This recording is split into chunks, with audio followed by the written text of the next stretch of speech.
ఈరోజు రాష్ట్ర ప్రభుత్వం అభయహస్తం పేరుతో పెద్ద ఎత్తున ప్రజల్లో ఒక అయోమయం సృష్టించేటువంటి ప్రయత్నం చేస్తూ ఉంది.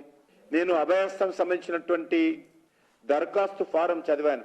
ఈ దరఖాస్తు ఫారము ఎందుకు నింపుతున్నారో, దీని వెనుక మతలబేందో నాకైతే అర్థం కావడం లేదు. ఇది పూర్తిగా రాజకీయ దృక్పథంతో నింపుతున్నటువంటి పథకమే తప్ప ప్రజలకు లబ్ధి చేకూరచడానికి చిత్తశుద్ధి ఉన్నట్టుగా మాకెవరికి కనిపించడం లేదు. వీరిచ్చేటువంటి 6 గ్యారంటీల విషయంలో మరి ఈరోజు ఈ యొక్క దరఖాస్తు ఫారము పెద్ద ఎత్తున ప్రజలను అయోమయానికి గురి చేసేటువంటి కార్యక్రమం. ఈ దరఖాస్తు ఫారంలు బ్లాకులు అమ్ముతున్నటువంటి పరిస్థితి, అందుబాటులో లేనటువంటి పరిస్థితి, ఈ దరఖాస్తు చేయకపోతే మీకు ఏ రకమైనటువంటి సహాయం అందదని చెప్తున్నటువంటి పరిస్థితి. నిజంగా ప్రభుత్వానికి చిత్తశుద్ధి ఉంటే మీరు 100 రోజుల తర్వాత చేస్తారా, మీరు ఇచ్చినటువంటి హామీ ఏ రకంగా నిలబెట్టుకుంటారనేది మీ విషయం.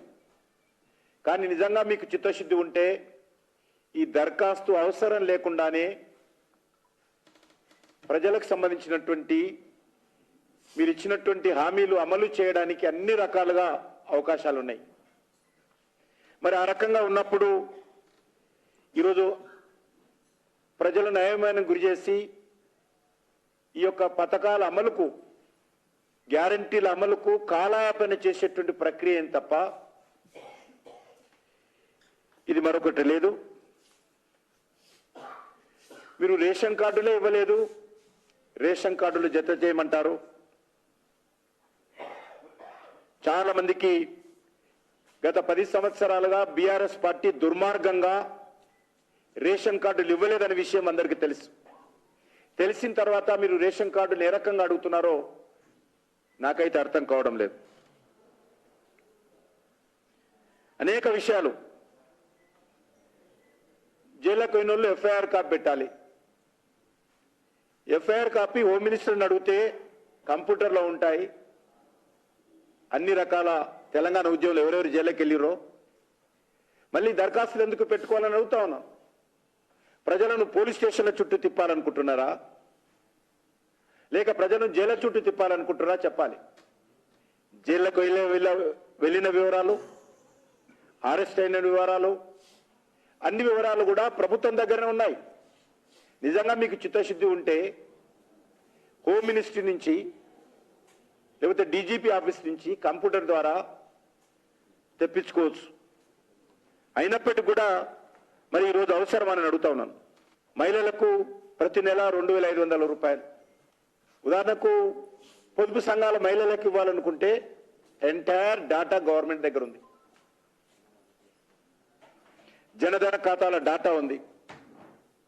మళ్ళీ ఈరోజు మహిళలను ఎవరికి ఇస్తారు, ఏ స్థాయి వాళ్ళకి ఇస్తారు, దారిద్ర్య రేఖకు దిగునున్నటువంటి మహిళలకు ఇస్తారా, అందరు మహిళలకు ఇస్తారా, అదేమి చెప్పకుండా దరఖాస్తుల పేరుతో కాలయాపన ఎందుకని అడుగుతా ఉన్నాను. 500కే సిలిండరు, దీని డాటా కూడా రాష్ట్ర పౌర సరఫరాల శాఖ సివిల్ సప్లైస్ దగ్గర టోటల్ డాటా ఉంది.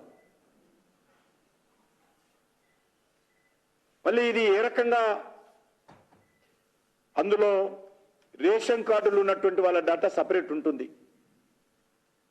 మళ్ళీ కొత్తగా దరఖాస్తులు ఎందుకని అడుగుతా ఉన్నాను.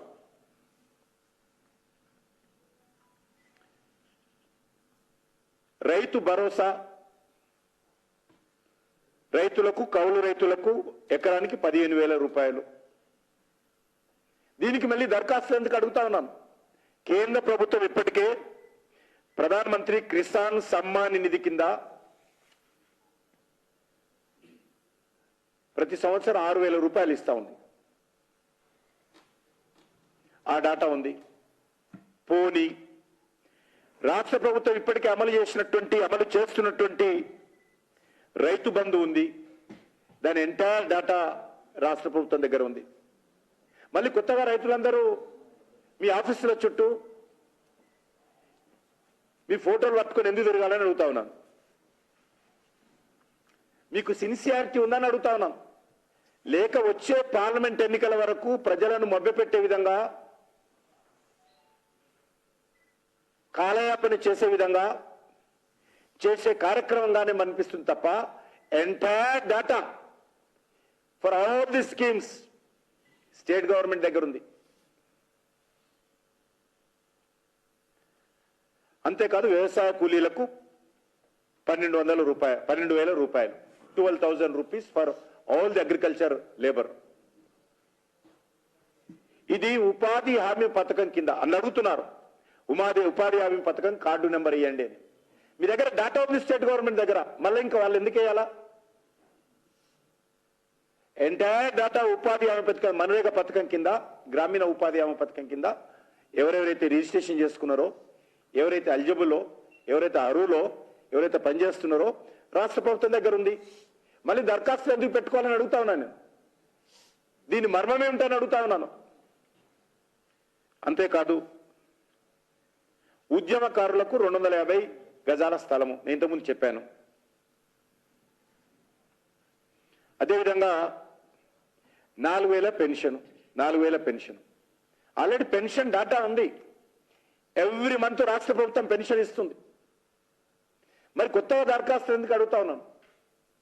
పోనీ ఉన్నటువంటి వాళ్ళకి పెట్టుకోవద్దని చెప్పండి, కొత్త వాళ్ళు పెట్టుకోమని చెప్పండి, అర్థం ఉందని.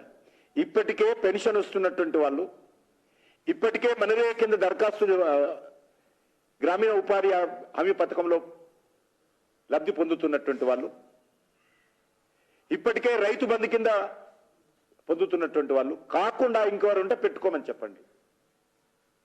కానీ ఆల్రెడీ మీ దగ్గర రాష్ట్ర ప్రభుత్వం దగ్గర యాక్టివ్ డాటా ఉంది, ఆన్లైన్లో డాటా ఉంది, ఇంప్లిమెంటేషన్ డాటా ఉంది. అయినా ఎందుకని అడుగుతా ఉన్నాను. 10 లక్షల రాజీవ్ ఆరోగ్యశ్రీ బీమా, ఇది కూడా రాష్ట్ర ప్రభుత్వం దగ్గర ఉంది డాటా. ఆరోగ్యశ్రీ కింద రాష్ట్ర ప్రభుత్వం దగ్గర ఉంది. అయినా మళ్ళీ దరఖాస్తు ఎందుకు అడుగుతా ఉన్నాను. ఈరోజు ఇది పూర్తిగా నాకు అర్థమైంది ఏంటంటే, వచ్చేటువంటి పార్లమెంట్ ఎన్నికల లోపల ప్రజలను దరఖాస్తుల పేరుతో కాంగ్రెస్ నాయకుల ఇంటి చుట్టూ, కాంగ్రెస్ ఎమ్మెల్యేల ఇంటి చుట్టూ తిప్పుకునేటువంటి కార్యక్రమే తప్ప, ప్రజలను కష్టపెట్టే కార్యక్రమే తప్ప మరొకటి కాదు అనే విషయాన్ని నేను ఈ సందర్భంగా మనవి చేస్తా ఉన్నాను. ఇప్పటికైనా రాష్ట్ర ప్రభుత్వము వాళ్ళ దగ్గర ఉన్నటువంటి డాటా తీసుకొని, వాళ్ళు ఇచ్చినటువంటి హామీలు, వాళ్ళకి ఇచ్చినటువంటి షెడ్యూల్ ప్రకారమే, నేను వెంటనే ఈ రోజు ఇవ్వమని అడగడం లేదు. మీరు 100 డేస్ లోపలిస్తారా, లేకపోతే 50 రోజుల లోపలిస్తారా, 60 రోజుల తర్వాత ఇస్తారా, 420 రోజుల తర్వాత ఇస్తారా, మీ ఇష్టం. కాబట్టి మీరు ఎప్పుడు ఇస్తారు కానీ ప్రజలను అనవసరంగా ఆఫీసుల చుట్టూ తిప్పి పేదలను, కూలీనాలి చేసుకున్నటువంటి బడుగు బలైన వర్గాలను అనవసరంగా ఇబ్బంది పెట్టొద్దనేది మాత్రమే నేను ఈ సందర్భంగా మనవి చేస్తా ఉన్నాను.